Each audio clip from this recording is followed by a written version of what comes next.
Sabihan ko na siya tayo. Scenes may not be suitable for very young audiences. Parental guidance is recommended. Ang programang ito ay naglalabas ng sensitibong eksena at impormasyon. Striktong patnubay at gabay ng magulang ang kailangan.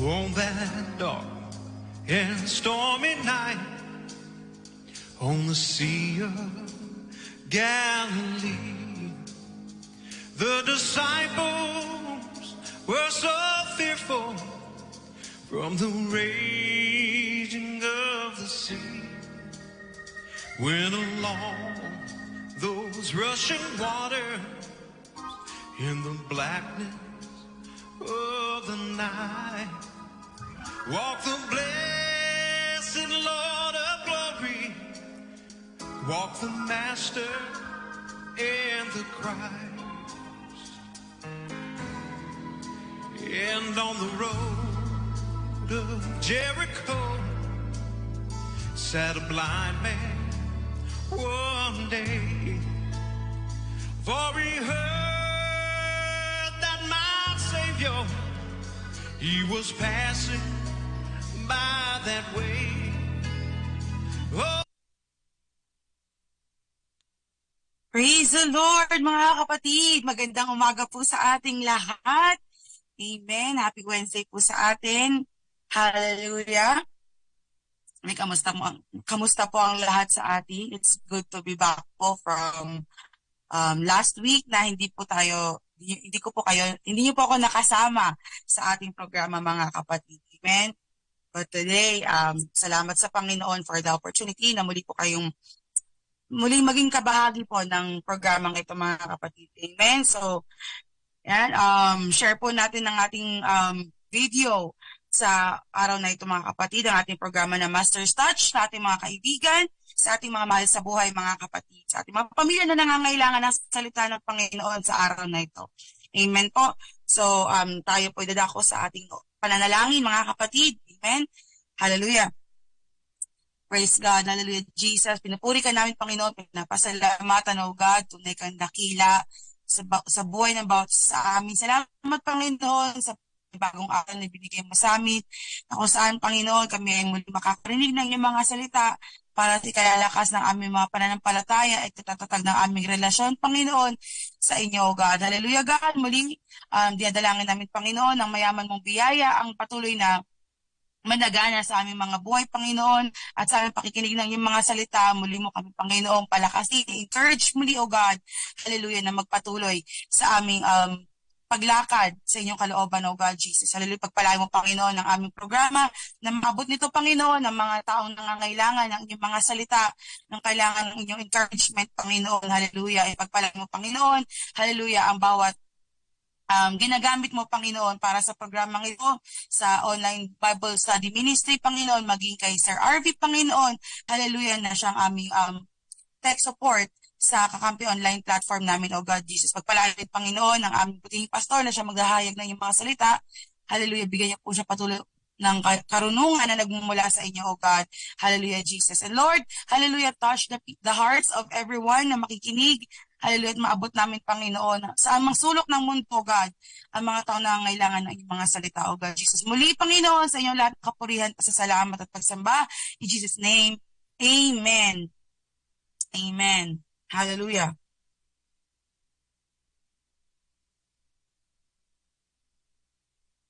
Ayan po, mga kapatid. Hallelujah. So muli, magandang umaga po sa ating lahat. Amen. At babatiin na po natin ang mga nag-birthday this week. Amen. Hallelujah. Ang babatiin ko lang, mga kapatid, yung mga lumipas na yung birthday ngayong week. Amen. Kasi sa Friday, meron pa naman tayong segment. So sa Friday na natin batiin yung iba nating mag-birthday. So this week, mga kapatid, Sister Monique Magsalin, happy birthday sa'yo. Ipagpalain ka pa ng ating Panginoon. And also, si Phoebe anak po ni Ma'am Risa Diego. Happy birthday, Phoebe. And ang managana ang biyaya ng Panginoon sa inyong mga kapatid. Hallelujah. Amen. So, sa mga bagong pasok, bagong join mga kapatid, happy Wednesday sa inyo. Amen. Hallelujah. And plug natin mga kapatid ang ating church business. Alam naman po natin na meron tayong goal or meron tayong project ang ating iglesia mga kapatid na tayo naglalayo na mabili natin yung lupa mga kapatid, makabili tayo ng lupa at makapagpatayo ng iglesia mga kapatid para sa kapurihan ng ating Panginoon. Amen. Kaya po nagkakaroon po tayo ng mga business ventures. Amen. At supportahan po natin ang ating business ventures. Ariyan po ang ating Siomai Jaira na 5 pesos pa rin hanggang ngayon mga kapatid per piece. Amen. Hallelujah. And 1 pack po niyan with 30 pieces ay 130 pesos lamang po mga kapatid. Amen. So sulit na sulit po yan mga kapatid and paniguradong masarap yan. Hallelujah. Paborito po namin baunin yan mga kapatid kapag pupunta kami ng church at wala pa kaming kain, dyan kami dumadaan para kumain ng siomai mga kapatid sa ating tambayan. Amen. At nariyan din mga kapatid ang ating chili jaira na worth 100 pesos per bottle. Okay, masarap po yan i-partner sa ating siomai.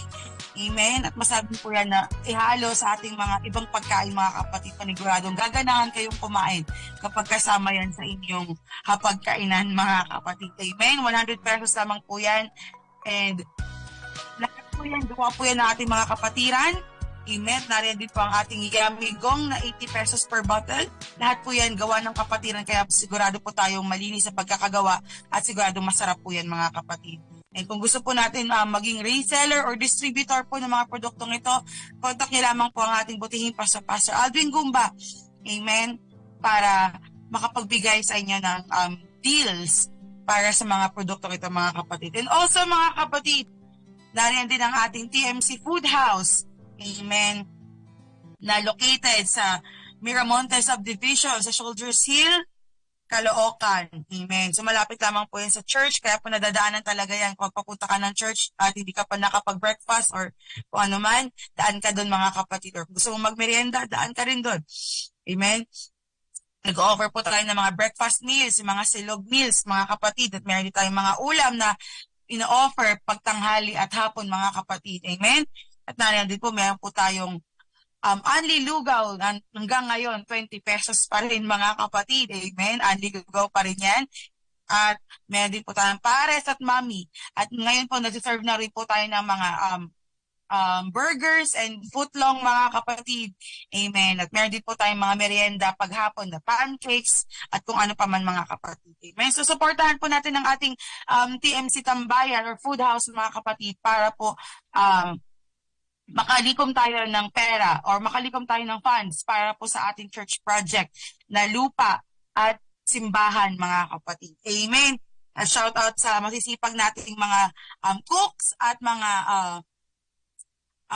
taga-bantay ng ating store. Bagamat busy sila mga kapatid. Amen. Salamat sa patuloy niyong pagbibigay ng time para sa ating business, church business mga kapatid. Amen. At sa mga sandaling ito mga kapatid, tayo po ay makikinig muna ng isang papuring awit sa ating Panginoon. Amen. Sama-sama po tayo magpuri sa ating Panginoon habang nakikinig po sa awiting ito.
Amen. There's no one like our God, mga kapatid. Amen. Hallelujah.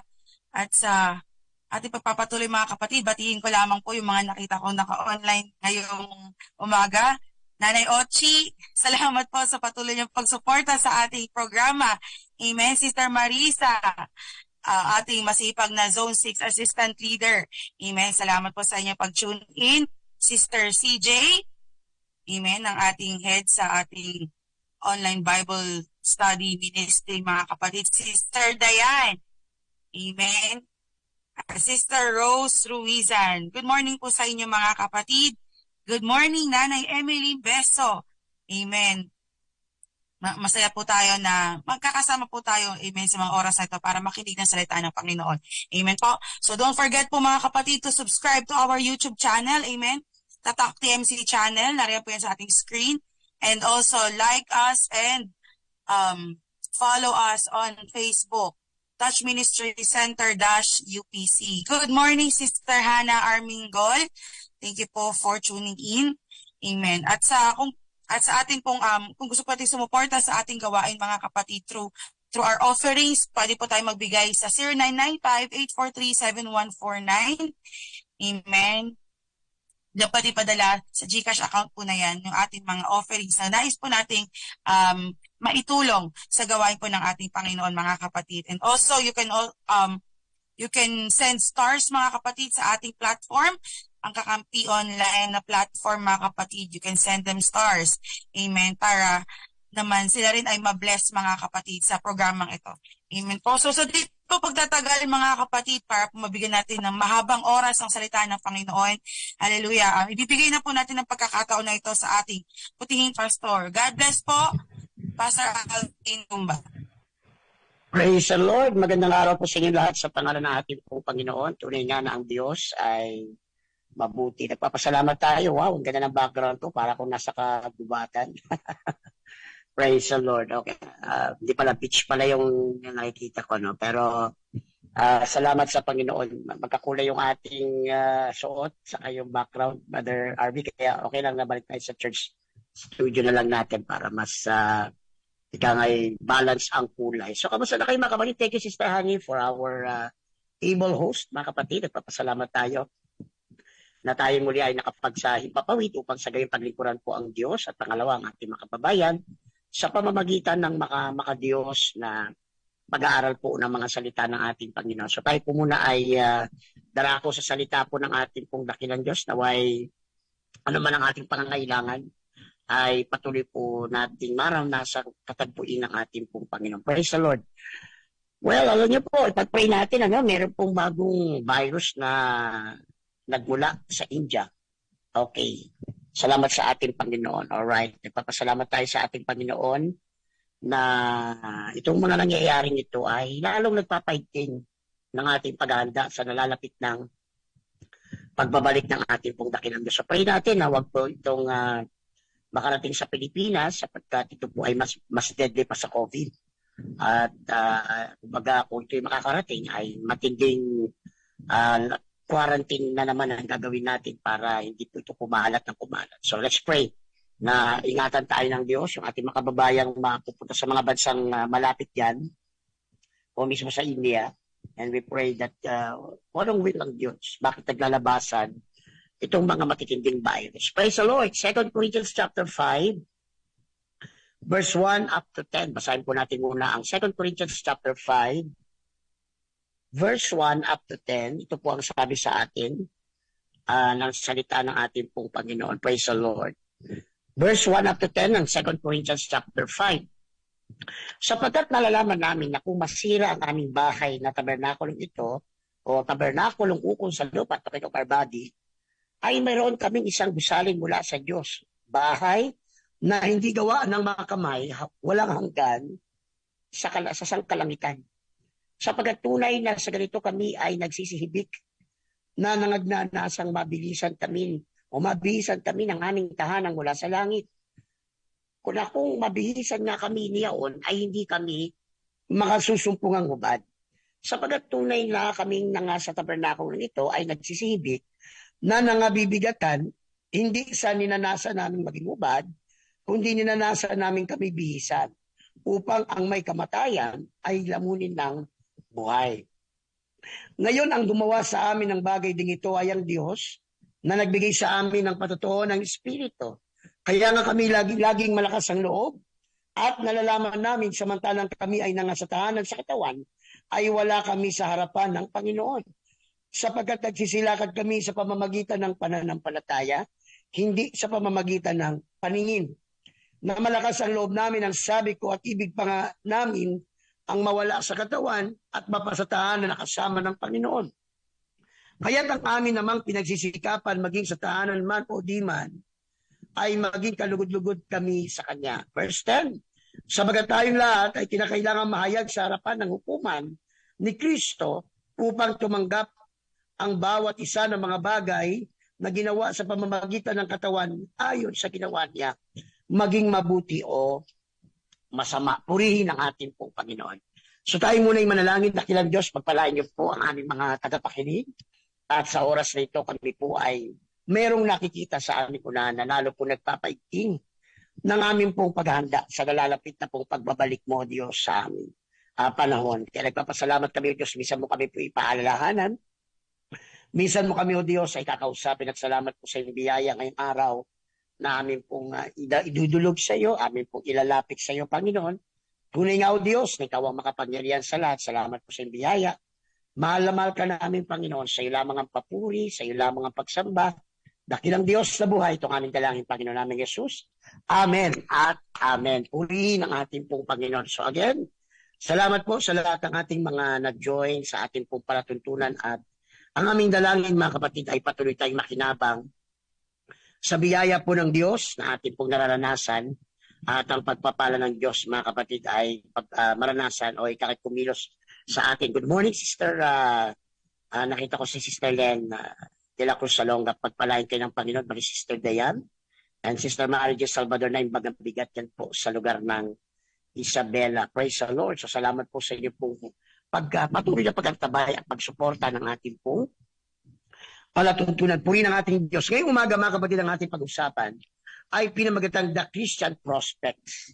The Christian Prospect. Ano bang naiisip natin, mga kapatid, pag sinabing prospect? Diba? Pag sinabing prospect, diba, mga kapatid, yung possibility. Okay, ito, prospect ito. Maganda makausap natin si ganito. Mahilig ito sa usaping pangkabuhayan or mga business, prospect natin yan na makasama natin. Praise God. Nais ko munang bigyan ng kahulugan ng word na prospect, mga kapatid, para maintindihan natin yung paggagamit nito sa ating lesson ngayong umaga. Again, ang ating mensahe ay pinamagatang The Christian Prospect. Amen. Pag sinabing prospect, mga kapatid, it means the possibility or likelihood of some future event occurring.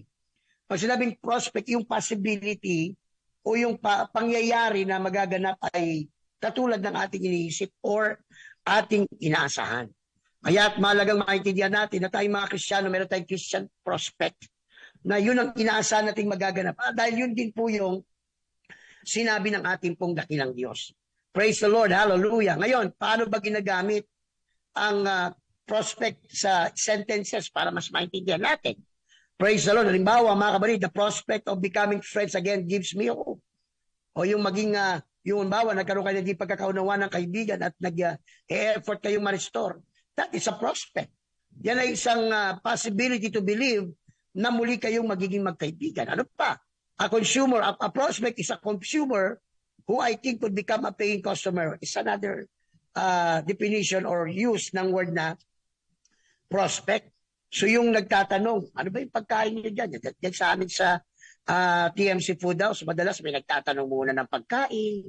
At pag nakapagtanong, saka siya makapag-decide kung siya kakain ba siya o hindi. So yung isang bagay na kakaiba. Praise the Lord. So ang isang prospect, mga kapatid, ay ano pa? Isang nag-a-apply ng trabaho at nang in-interview, yung katangian na hinanap natin sa employee ay nasa kanya. So he or she is considered a prospect. Praise the name of the Lord. Kaya ngayon, naintindihan ninyo, pag sinabing prospect, yung possibility na may mangyari, mamili ka, at yan ay pare-parang ibig sabihin ng prospect. Praise the Lord. Isang inaasang pangyayari na mangyayari sa ating pong punaso. Yan ang ibig sabihin ng prospect. Praise the Lord. Alam niyo po ba kung pag-usapan natin ang magiging kahinatnan ng mga di sumasampalataya sa Panginoon ay hindi maganda. Mga kabarid, the prospect of the unbeliever is a very solemn one. Ibig sabihin mga kabarid, walang magandang kahinatnan pag ang tao ay mananatiling makasalanan at mananatili pong hindi sumasampalataya sa ating Panginoon. Sa Word of God, dalawa lang naman ang ibig sabihin ng unbelieving is sinner. Praise the Lord. Maraming sasabihin ng iba, Pastor, naniniwala naman, di ba yan sila? Oo nga, sa paniniwala nila. Pero hindi sa paniniwala ayon sa salita ng Diyos. Kaya kung may paniniwala kang hindi ayon sa salita ng Diyos, you are still an unbeliever. Because you don't believe the Word of God. You are believing what you want to believe. Kaya ang isang unbeliever ay isang tao na ang pinaniniwalaan niya yung kanya lang paniniwala at hindi yung paniniwala na nakaayon sa salita po ng ating pong Panginoon.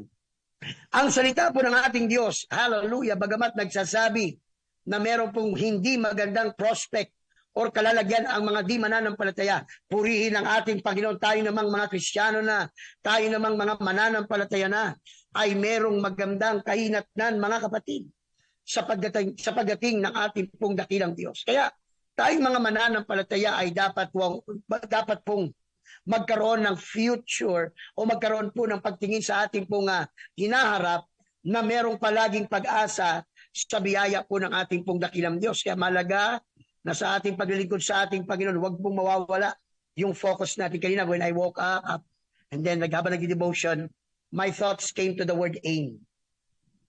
Diba? How do you aim? Ilang thought na pumasok sa akin. So, totoo yun mga kapatid, ano? Wala tayong problema sa target. Wala tayong problema sa goal. Pero ang tanong, how do you aim? Paano mo natitiyak sa iyong sarili na yung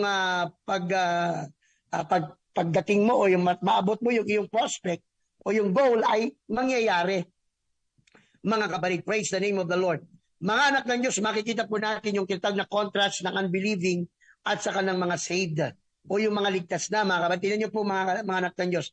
Sinasabi ng salita ng Panginoon ang magiging kahinatnan or prospect ng mga unbeliever, they will go to the place of torment, hell.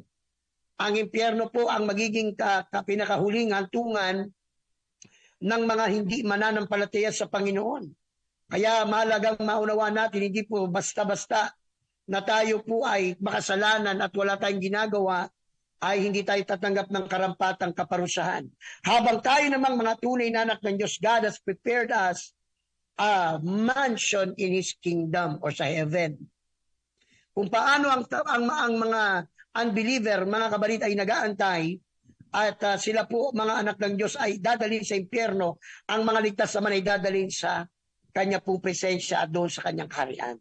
Sabi ko nga sa iyo, no, sa isang kwento, di ba, na-share ko po sa inyo, na merong isang bagong Kristiyano na nagkaroon ng struggle sa paglilingkod sa Diyos, na parang namimiss yung kanyang buhay sa libutan, pero gusto niya pa rin manatili sa Panginoon. Then, lumitaw ang dalawang spirito, ang spirito ng Diyos, ang anghel, at ang spirito ng masama, ang diablo.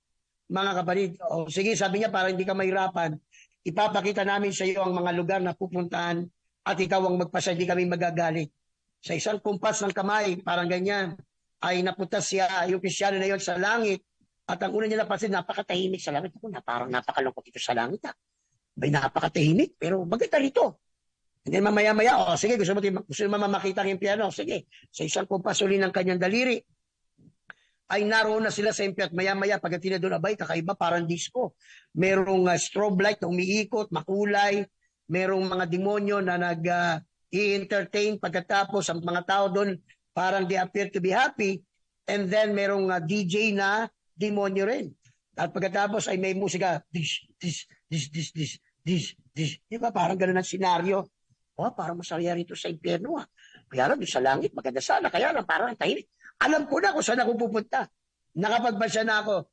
Gusto ko sa impyerno. Pagkumpas ng daliri ng impyerno, nakita na lang niya ang kanyang sarili. Nasa apoy at asupre, at nagsimulang masunog ang kanyang katawan. Ang sabi niya, bakit ganoon? Hindi ito yung nakita ko kanina. Ang nakita ko kanina, parang ang saya-saya. Sabi ng demonyo, hindi ka namin dinaya. Yung nakita mo kanina, promo.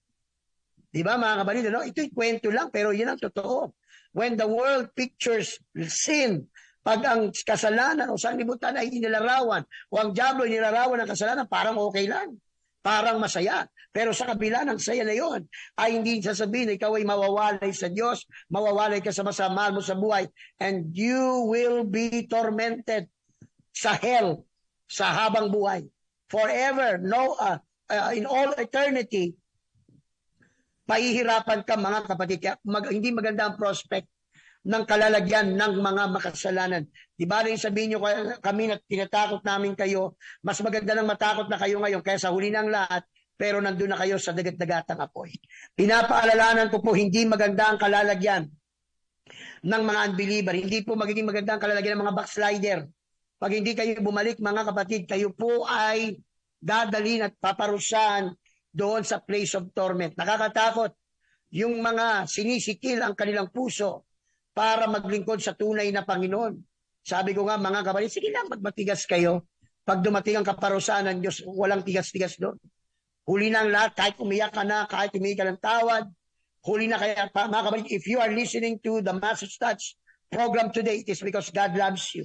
Ito'y dahil mahal ka ng Panginoon, ito'y dahil gusto ng Panginoon na ikaw ay makapaganda at makita mo ang iyong sarili sa harapan ng ating Panginoon. I tell you, there is hell. Bagamat ang ating mensahe will not focus on hell, I tell you, there is hell. Merong impyerno mga kapatid, nakahinat na ng tao, kaya tayo ay pinapangaralan, tayo po ay pinaalalahanan, mga kapatid, upang sa gayon, tayo po ay hindi sumapit doon. Sabi ko nga sa inyo, lahat ng harang ginawa ng Panginoon para hindi ka makarating doon. Nagdala siya ng mga mangangaral, nagdala siya ng mga taong nagmamalasakit sa iyo, pumatok sila sa pintuan. Tulad ngayon, ako nangangaral sa inyo ng salita ng Diyos, ito'y paraan ng Diyos para katukin tayo. Gusto niyang harangin, amen, ang iyong pagpunta sa kagagat-dagatang apoy. Kaya nga kung ikaw ay mahal mo ang iyong kaluluwa, ikaw ay dapat makinig sa salita ng Diyos at ikaw ay tumalikod sa ginagawa mong kasalanan. Purihin ang ating pong dakilang Diyos. Hallelujah. Good morning, Sister Caroline. Good morning, Sister Nerissa, Brother Eman, and Sister Lisa. And Sister Lani and Sister Rosa, pagpalain po kayo ng ating pong Panginoon. Praise God! Ngayon, din na natin ang sinasabi ng what is the Christian's prospect? Ano ba yung inaasahan natin at yun ang pinangako ng Diyos na siyang mararanasan natin sa ating buhay, purihin ng Panginoon. Now, meron kayo dapat makita sa realidad ng paglilingkod sa Panginoon na habang tayo po ay nandito at namumuhay sa mundong ibabaw, we shall continually be surrounded by sin. Palagi po tayong merong pong possibility at temptation na magkasala, mga kapatid. At habang nandito pa rin tayo sa kalupaan, we shall experience, amen, trials and sufferings. Yan po ang realidad ng buhay ng tao because of the fallen nature of man o yung pagkakasala ng ating unang mga magulang. Ito ang meron sa mundo. Kaya nga mga kapatid, nasa atin talaga yung pag-iingat, pagiling sa Diyos, na huwag tayong mapunta sa ganung kalalagyan. Pero whether we like it or not, minsan at madalas, pinapayagan ng Diyos na dumaan po tayo sa mga trials at dumaan din sa mga paghihirap or suffering in the form of sickness, in the form of ang daming needs, wala tayong financial capability. Ang hirap kaya, ang daming babayaran, tapos wala kang pambayad. Amen. Dagdagan pa po yung suffering because of Christ. Na tayo inuusig ng mga taong hindi naunawaan yung paglilingkod natin sa ating Panginoong Diyos. Kaya malagang maintindihan po natin, it is by the grace of God na nakakaya natin at nalalagpasan natin ang ganitong mga pagkakataon. Pero ako'y naniniwala, sabi ko nga lahat ng trials, kapag ito po'y napagtagumpayan natin, amen, you will pass the test, you will pass the trials, then ang susunod, graduation. Ang susunod, pagpapala ng ating Panginoon. I have never seen Christians na na-overcome ng trials. Why? God has already promised in 1 Corinthians 10:13 na walang pagsubok na ibinigay ng Diyos na hindi natin kaya. Kaya kung dumaranas tayo ng pagsubok ngayon, na parang sabi mo, parang hindi ata ako nakapagpapahinga, parang hindi pa nga tapos yung isang trial, dumating na naman. Isa lang ibig sabihin, kasi nakita ng Diyos na lagi mong naipapasa ang trial sa iyong buhay. Alam niyo mga kabalit, sometimes God allow trials for us to be strong. God allows trials para ma-develop yung ating character. Sabi ko nga, yung mga sanay sa hirap at yung hirap na overcome, pag dumating ang matitinding mga bagay sa buhay, hindi na sila apektado. Why? Sapagkat mga anak ng Diyos, sila po ay ready na. Sanay na sila. Alam na nila, trained na silang mag-response sa kanila pong mga sitwasyon. Praise the Lord. Kaya tayong mga mananampalataya, meron tayong palaging glorious prospect. Palagi tayong merong magandang pananaw na pwedeng mangyari sa atin na naglilingkod sa Panginoon. Ipinapaalala ko sa lahat, mga kabarig, God promise, kung dadaan man tayo sa lilim ng kamatayan or the valley of death, God will be with us. Di ba gandang malaman yan pag dumaan tayo sa ganyang sitwasyon? Alam natin kaagad na ang Diyos ay nakahandang samahan tayo at tayo po'y ilagpas doon. Sometimes God allows us na dumaan doon, pero kasama natin siya. Sometimes hindi tayo iniiwas ang Diyos sa trials. Hindi tayo iniiwas ang Diyos sa mga problema. Pero ito magandang balita. Kapag tayo po ay lumapit sa ating Panginoon, walang duda mga anak ng Diyos, sasamahan tayo ng ating Panginoon. Kaya we could never be alone. We should never feel alone sa mga trials ng buhay na meron tayo. Sapagkat ang Diyos ay nangako, I will be with you even unto the end of the world. Kaya bakit ka matatakot? Bakit ka mangangamba? Kung alam mo na yung Diyos na pinaglilingkuran natin, kailanman ay hindi tayo pinababayaan. O purihin. Purihin ang ating dakilang Diyos. Hallelujah, glory to God. Kaya malagang maintindihan natin, mga anak ng Diyos, ang biyaya ng Panginoon ay sumasapat sa atin na lumalapit sa Panginoon. Basahin ko po ang 2 Corinthians 12:9. Dito mababasa natin yung sapat na biyaya ng ating Diyos. Sino niyo? 2 Corinthians 12 verse 9, sabi ng salita ng ating Panginoon, at siya'y nagsabi sa akin, ang aking biyaya ay sapat na sa iyo, sapagkat ang aking kapangyarihan ay nagiging sakdal sa kahinaan. Kaya't bagkus akong magmamapuri na may malaking galak sa aking kahinaan upang mananawa sa akin ang kapangyarihan ng Panginoon. Diba? Bago po ito sinabi ni Pablo, mga kapatid, ay humingi kasi si Pablo ng makatlong beses about a thorn in the flesh in the Bible. Ang tawag doon ay thorn in the flesh. Marami pong theory ang mga theologian tungkol dyan. Either ito daw ay isang sakit. Pero hindi ko masabing sakit, mga kapatid, pero walang na-record. Pero mas naniniwala ko pwedeng ito yung demonyo na laging sumusunod sa kanya mga pagpapagal para sila. Pero ano man ito, pare-pareho ang effect. Nagsasuffer siya. Siya po ay natotorment, mga kapatid. Praise the Lord. Pero alam nyo, sabi niya, 3 beses ko itong hiniling. Tungkol dito, makaitlo akong nanalangin sa Panginoon upang ilayo ito sa akin. Pero ang sabi ng Diyos sa kanya, ang aking biyaya ay sapat na sa iyo. Kaya kapatid ko, kayo nakikinig ngayong umaga, alam mong marami kang problema, ang dami kang trials, at buhay ka pa. At araw-araw nakakagising ka. It is a sign that God's grace is sufficient for you. Kung nakayanan mo isang linggong walang masyadong budget, walang masyadong pananalapi, you can survive by the grace of God. You will be sustained by the Lord. At itong matindi, sa panahon ng kahinaan mo, doon mo nakikita ang kapangyarihan ng Diyos. Praise the Lord. Kumbaga, mga kapatid, yung lakas mo na pangtao na ubos na, doon mo makikita yung kapangyarihan ng Diyos. Amen, na o-overshadow sa iyo. Kaya nagtataka, paano ko kayo nakaya yung isang buwang kapaguran? Paano ko kayo nakaya yung isang linggong battle? At babalik tayo, it is because of the grace, the sufficient grace of God. Kaya kung tayo po'y nakikinig ngayong umaga, mga kapatid, at marami kang pinagdaraanan, isa lang ibig sabihin yan, ikaw ay nakaranas ng sufficient grace ng ating pong Panginoon. Kaya kung tayo po'y nasa kalagitnaan ng mga pagsubok, suffering, amen, let the grace of God, amen, take its effect. Yan ang bagay na huwag mawawala na prospect ng Kristiyano. Kapag may pagsubok, andyan ang Diyos. Kapag may kahirapan, andyan ang Diyos. At pag naipasa natin ang lahat ng kapagsubukan, amen, reward will come. Blessings will come. Promotions will come. Mga kapatid, ang salita ng Diyos ay nagpauna sa atin ng ilan sa mga bagay na atin pong inaasang mananagumpay na po tayo. Alright? So, mga testing, mga trials, suffering, may maganda tayong prospect, we will be overcomers. Praise the Lord. So ngayon, simulan na po natin mga kapatid, dahil ito po'y mahaba-haba. Meron pong 7 prospect or possible na event na mangyayari sa ating unahan sa mga panahon. Are you ready? Number 1, the Christian looks forward to the return of the Lord Jesus Christ. Amen. Hallelujah. Isa po yan sa dakilang pag-asa nating lahat, mga kabalit, and that is the coming of our Lord Jesus Christ. Yung bang hindi mo nga alam kung kailan siya darating, it brings you excitement. Diba? Minsan may mga umuwing OFW na hindi nila sinasabi kung kailan sila uwi to surprise their loved ones. Ilang beses na po ako nakapanood ng mga MyReal, mga YouTube, amen, na yung anak nila, lalo katatapos lamang nga po ng pandemic, ay umuwi ng biglaan para surprisein ang kanilang magulang. Halimbawa, nagbe-birthday, nagwe-wedding anniversary. Amen. Pagkatapos nagdi-disguise sila, either waiter sila o ano mga kanilang lugar na pagdadausan, and look at the happiness of their parents or their loved ones nang makita nilang umuwi na po ang kanilang anak. How much more tayo? Sabik na tayong makita ang ating pong dakilang Diyos. Sabik na tayong matunghayan ang nalalapit na pagbabalik ng ating Panginoon. At katulad ng ating sinabi, 2 bagay ang dapat nating makita.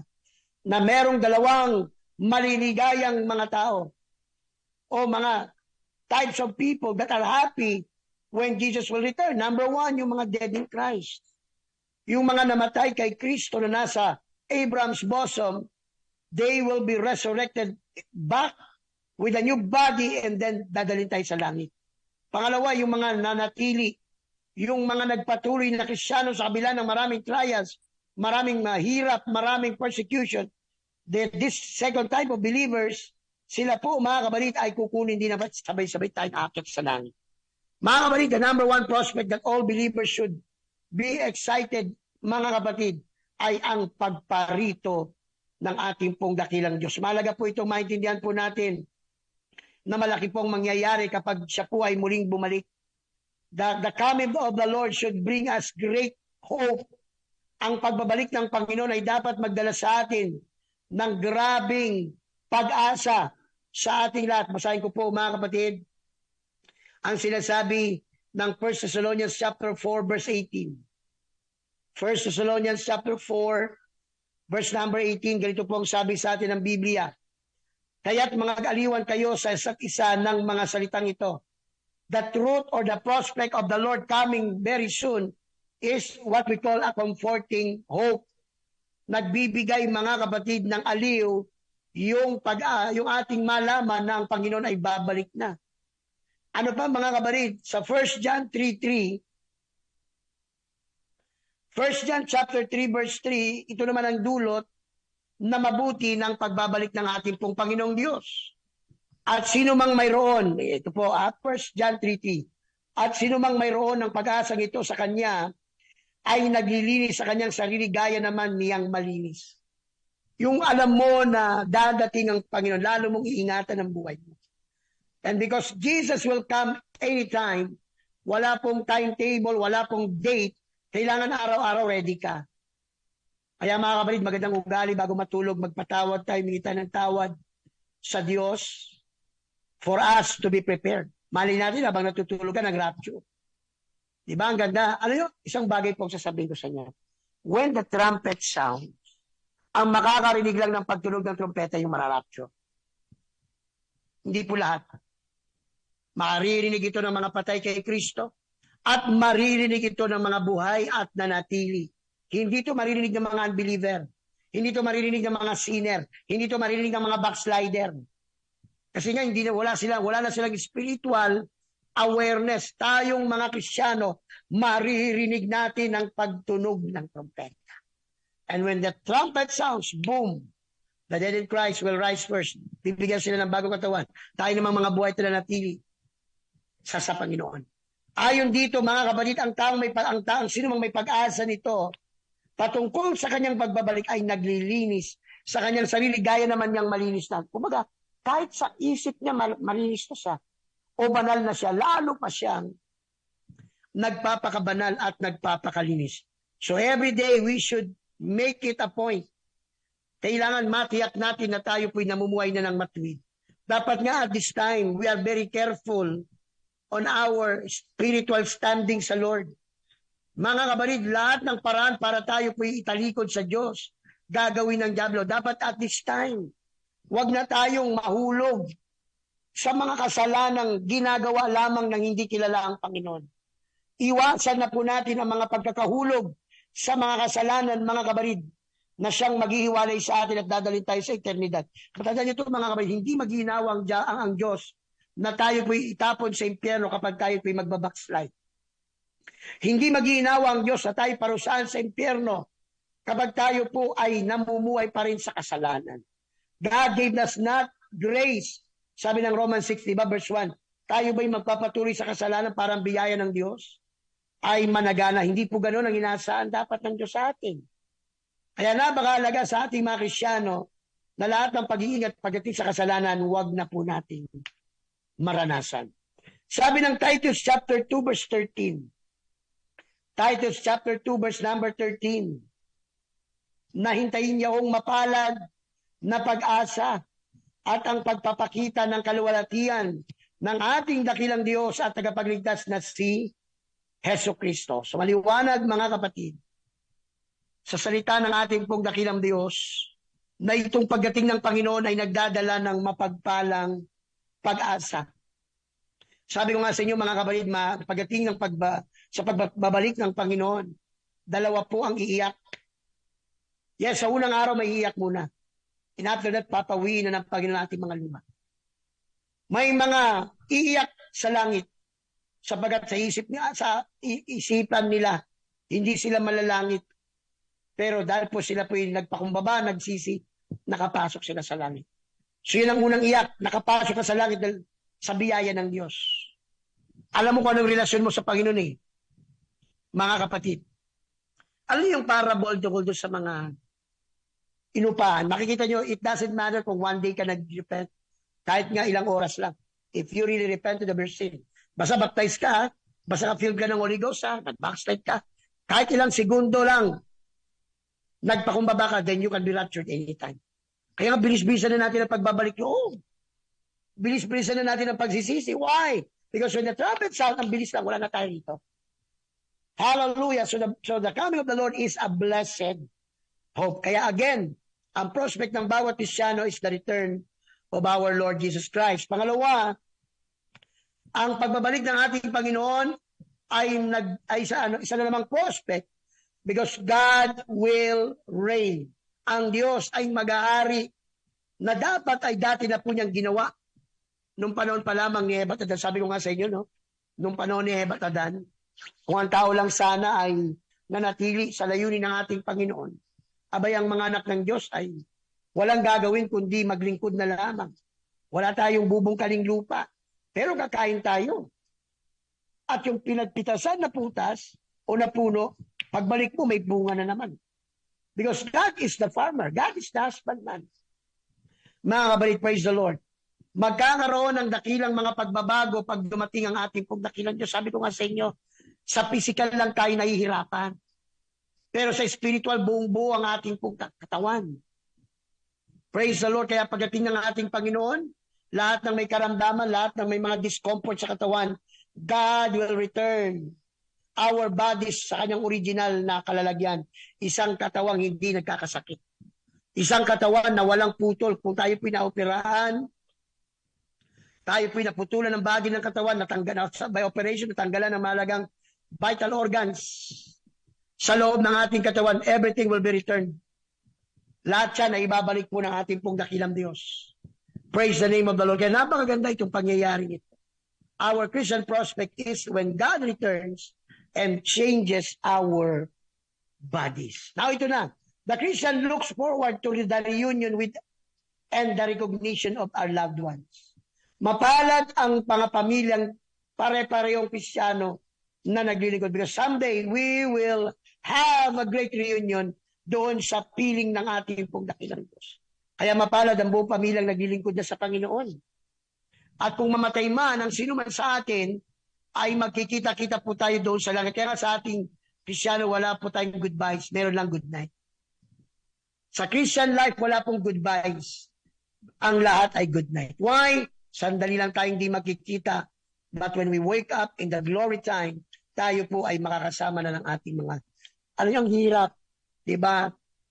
It's not easy to lose a loved one. Ako, wala na yung tatay ko, ang nanay ko, wala na rin. But I thank God before sila po'y nakakilala na sa Panginoon. Kaya alam ko, pagdating doon sa langit, makikita ko tatay ko at nanay ko. Amen. Alam nyo, sa Bible, makikita po natin, pagdating sa langit, may memories pa rin tayo. Kung ano yung previous life natin sa lupa, at kung ano tayo doon sa ating kapatid. Sa langit, hindi na po tayo mag-asawa. Sa langit, hindi na po tayo magkapatid. Sa laman, pero tayo po'y pare-parehong lingkod na po ng ating dakilang Diyos. But still, we will remember who we are sa ating dating buhay sa lupang ito. Amen. Lahat tayo nananabik. Namimiss natin ang ating mga namayapang mahal sa buhay. But still, mga kabalit, magkaroon tayo ng pag-asa. Makikita po natin yung ating mahal sa buhay doon. Yung nga lang, kung hindi mananampalataya ang ating mga mahal sa buhay, alam natin, hindi na natin sila tuluyang makikita. They will be foreverly, hallelujah, tormented doon sa hell o sa dagat-dagatang apoy. Maliwanag po sa salita ng Diyos na makikita at makikilala natin ang ating mga namayapang mahal sa buhay pag nagsama-sama tayo sa rapture. Let's read 1 Corinthians 13:12. 1 Corinthians 13:12. Pakinggan niyo po ang sabi ng salita ng Diyos. Praise the Lord. Sabi ng 13:12 ng 1 Corinthians, sapagkat ngayon malabo tayong nakakakita sa isang salamin, ngunit pagkatapos ay makikita natin sa mukhaan. Ngayon nakikilala ko ng bagya, ngunit pagkatapos ay makikilala ko ng gaya naman ng pagkakilala sa akin. So pagdating natin sa presensya ng Diyos, may memories pa rin tayo ng buhay natin dati. It will not be erased. Alright? Sa pagbabalik ng ating Panginoon, makikita natin ang mga loved ones natin. Ano pa po? Philippians 3:21. Philippians 3:21, ganito po ang sabi sa atin ng banal na kasulatan. Hallelujah! Na siyang magbabago ng katawan ng ating pagkamababa upang maging katulad ng katawan ng kanyang kaluwalhatian ayon sa paggawa na maipagkaloob niya sa lahat ng mga bagay sa kanya. So siya na po ang magbabago ng katawan. Pero hindi sinabi magbabago ng isipan. So our memories and our thoughts will linger. Maalala mo yung mga mahal mo sa buhay, maalala mo yung mga kapatid mo kay Kristo. Ako as pastor, maalala ko kayo na inalagaan ko ng matagal na panahon. Diba? Pero ang maganda lang, wala na yung alaala natin will not bring pain anymore because you are now in a place na kung saan ikaw ay paliligayahin ng Panginoon. Well, yun yung part na aking gustong ganap na maranasan. Yung sa piling ba ng Panginoon, na kahit maalala mo yung mga pangit na nangyari sa buhay mo, wala kang lungkot, hindi ka manginginig dahil maalala mo yung trauma. No. But when you're in the kingdom of heaven, nandun na tayo sa karya ng langit. Mga kapatid, walang pain, walang painful thoughts ang muli nating mararanasan. Maalala, pero wala na yung pain. Wala na yung iyak. Wala na yung lungkot. Pangapat, the Christian looks forward to a future but of unclouded rejoicing.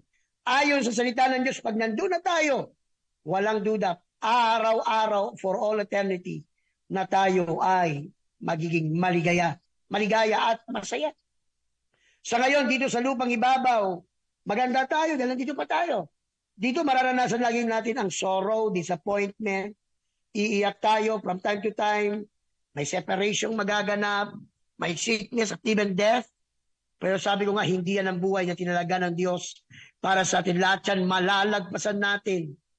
Pag nakapasok na tayo sa langit, all these things will pass away. And there, ang ating mga luha ay papawiin ng Panginoon. Basahin natin ang Revelation 21:4. Revelation 21 verse 4, sabi ng Biblia ganito. At papahirin niya, talking about God, ang bawat luha sa kanilang mga mata. At hindi na magkakaroon ng kamatayan, hindi na magkakaroon pa ng dalamhati, o pananambitan man, o ng hirap man, ang mga bagay ng una ay naparang na. Wow! Sabi ko nga sa inyo, unang araw natin sa langit, iiyak pa tayo. Iiyak pa tayo. Pero after that, the first day, God will wipe out our tears. Di ba ang gandang senaryo yun, no? na yung ibang tao ang nagpapahin. Parang isang nanay na pinapataan ng kanyang anak, o tahan na, dito na si nanay. O tahan na, dito na si daddy. Mga kapatid, dito sa mundo, maraming iyakan, maraming kalungkutan, maraming disappointment. Pero sa piling ng Diyos, lahat yun tatanggalin ng Panginoon. Kaya, why sin? Bakit ka magkakasala? Kung dito pa lang sa pisikal na buhay, magdudusa ka, tapos sa kabilang buhay, tuloy-tuloy. Kaya, it's not worth it. Di bali ng pagtawanan tayo dahil hindi tayo gumagawa ng kasalanan o umiiwas tayo sa kasalanan. Basta habang buhay naman natin kasama ang Panginoon. Kaysa malaya nga natin nagagawa ang ating kasalanan, ang ating gusto. Pero, habang buhay naman tayong may hiwalay sa Panginoon. O ang bilis ng oras, mga kapatid. Hallelujah! Pero alam niyo kung ano talaga ang magpapasaya sa atin. Now, sa aming mga mananampalataya, sa aming mga pastor, merong kagalakang na hindi po kayang bayaran ng anumang pera. And that is the joy of seeing you in the presence of the Lord. Basahin ko po ang 1 Thessalonians chapter 2 verse 9. Alam niyo, walang pastor na mayroon pong tupang mawala. Walang pastor na gusto niya na yung tupang pinagkatiwala sa kanya mabackslide. Kaya nga grabing effort ng church para ipag-pray tayo, dalawin tayo, paalalahanan tayo kahit masakit. Dahil ayaw ng Diyos, magkawalay tayo pagdating doon sa laki. Kaya ang pinakakagalakan ng pastor, if God gave me 200 plus saints na kaya nga po bantayan at i-feed, I hope pagdating sa langit, 200 plus pa rin kayo. Pakinggan ninyo ang sinasabi ng 1 Thessalonians 2:19. Sapagkat ano ang aming pag-asa o katuwaan o putong na ipinagmamapuri, hindi baga kayo rin sa harapan ng ating Panginoong Jesucristo sa kanyang pagparito. That is, leaders, mentors, ito ang ating kagalakan na yung inaalagaan natin, tinuturuan natin pagdating ng rapture, kasama natin sila sa langit. Wala nang greater reward ang magpapasaya sa atin kundi ang makita na ito ay totoong nangyayari. O bilisan natin ng konti. Panglima, the Christian looks forward to receiving a reward. Grabe, pili ka lang. Gusto mo ng crowns? Mga kapatid, tuloy natin ito bukas sa ating mentoring ng 9 o'clock. Wala tayong time. Pero ang grabing rewards. Sabi ko nga sa iyo, kung isipin mo yung daming gatimpala ng Diyos, okay nang mag-suffer. Okay nang umiwas sa kasalanan. Pagdating ng ating Panginoon, the Christian looks forward to accept new responsibilities.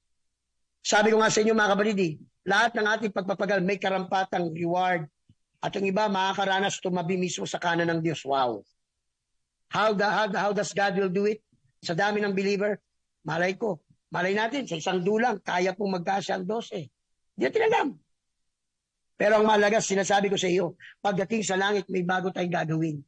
Pagbaba ng langit, the 1,000 millennial reign of Christ, tayo po'y maghahari kasama ng pagkaya. Mga kapatid, huwag natin ipagpalit ang kaligtasan sa pansamantalang kaligayahan. Yan po ang gustong ilarawan ng kaaway, yung maging masaya ang feeling mo, ang sarap ng pakiramdam mo, pero hindi pinapakita ng diablo kapalit ng kasalanan ginawa natin. Mawawala. Kaya di baling wala na tayong layang gawin ng kasalanan, basta sigurado kapiling tayo o kapiling natin ang ating dakila. Purihin ang ating pong Panginoon. Palapakan ng Diyos. Purihin ang ating pong Panginoon. Again, ito pong prospect na to na ating pinag-uusapan ngayong umaga. Naway, ito ang mag-drive sa atin para lalong magpakabanal, para lalong magpakasikap. And yes, kapag dumating ang sufferings, trials, kakapusan, remember the promise of God, my grace is sufficient for you. Tiisin mo yan, malalagpasan mo yan. Hindi laging may problema. Hindi pa laging may iyak. Maraming panahon ng pagtatagumpay. Purihin ang ating Panginoon. Tayo po sama-samang manalangin. Sa oras na ito, tayo lumapit sa ating dakilang Diyos at maranasan natin ang kanyang dakilang biyaya sa oras na ito. Panginoon, nagpapasalamat kami sa pagkakataon muling binigay mo sa amin para maapaalalahanan that in our life, sa aming buhay Kristiyano, ay meron na pong mga prospective events na magaganap sa amin. Kaya salamat po na ito'y mangyayari sa pagbabalik mo. Kaya Lord, ingatan niyo po kami, Panginoon. Bigyan mo kami ng desire to live holy, to please you, God.